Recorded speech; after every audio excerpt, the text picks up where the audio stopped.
Assalamualaikum Jadi, warahmatullahi wabarakatuh, Pak Ustadz. Waalaikumsalam warahmatullahi wabarakatuh. Ahlan wa sahlan. Baik. Masya Allah. Kayak udah bisa Eh, bahasa Arab antum nih. belum. Eh, ini Pak Ustadz saya mau nanya, cuman mohon dikoreksi apabila ada kesalahan, Pak Ustadz. Karena Barakallah. benar-benar ini ketidaktahuan saya. Eh, apa namanya? Salah satu musibah bagi manusia adalah apabila ketika eh, nikmat yang diberikan Allah kepada manusia itu dicabut sama Allah.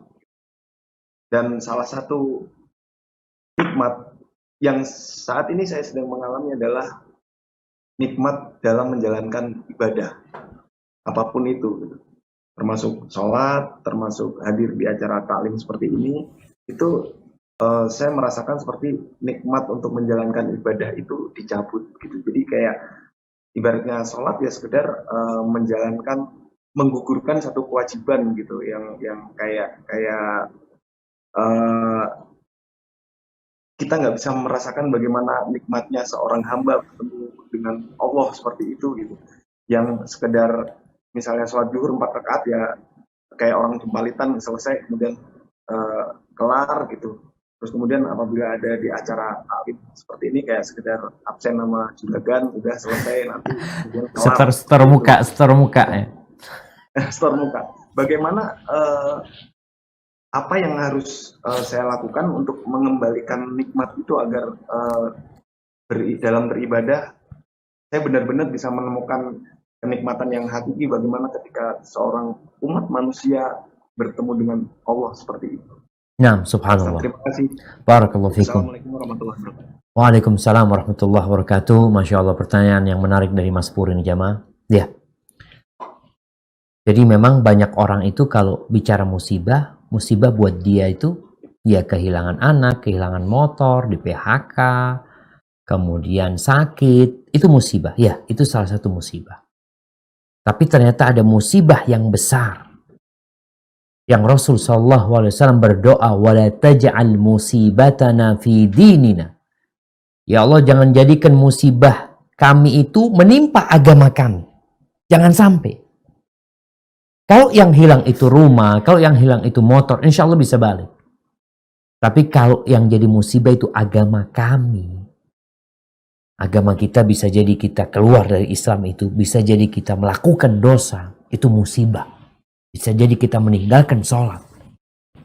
Dan memang jamaah, di antara bentuk musibah yang mungkin kita tidak merasakannya, tadi dicabutnya nikmat ibadah.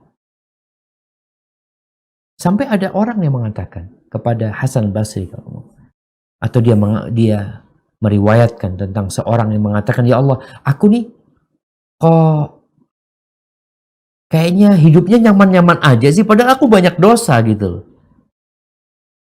Lalu dikatakan, berapa banyak engkau dihalangi dari bermunajat, berapa sering engkau dihalangi dari nikmatnya, dari lezatnya bermunajat kepadaku, tapi engkau gak sadar.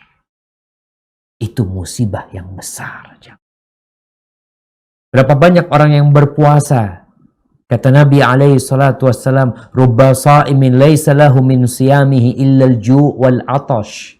Berapa banyak orang yang berpuasa namun dia tidak mendapatkan apa-apa kecuali rasa lapar dan haus. Dia tidak merasakan nikmatnya puasa sama sekali. Yang ada, ya Allah, lapar, haus. Nah, sholat. Allah mengatakan wailul lil musallin, celaka buat orang-orang yang sholat. Bayangkan, dia sholat celaka, sholat masuk neraka. Ada sebagian kita yang mengatakan, udahlah nggak usah bicara gimana sholat supaya benar.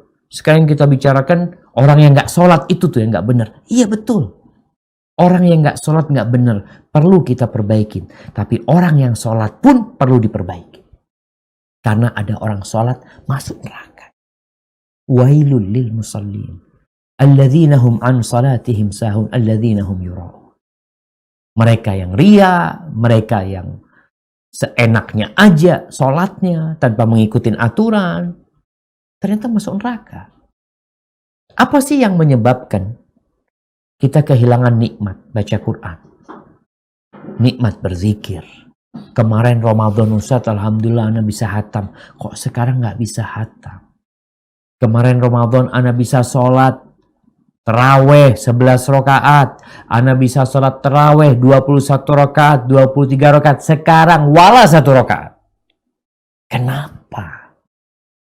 Kita perlu bertanya memang. Ini musibah. Kalau bicara musibah, orang kalau bicara dunia dengan COVID-19 ini, mereka berbicara, biasanya penghasilan anak itu 100 juta setahun atau sebulan gitu. Sekarang nggak ada, rugi ada 100 juta. Kok bicara rugi? Padahal memang belum ada keuntungan. Kalau bicara rugi kan hilang duitnya. Ini memang engkau belum bekerja, nggak ada kerjaan. Tapi engkau sudah menghitungnya rugi. Karena dalam benakmu ada keuntungan di sana, tapi engkau tidak mendapatkannya. Kalau bicara nih, sholat kemarin, antum sholat terawih 11 rakaat, 21 rakaat, kemudian sekarang antum nggak sholat sama sekali. Apa nggak rugi antum? Baca Quran yang 1 huruf dapat 10 kebaikan. Kemarin Ramadan antum baca, sekarang antum nggak baca. Apa nggak rugi? Itu musibah. Apa yang menyebabkan musibah itu menimpa di kenikmatan kita beribadah? Dosa.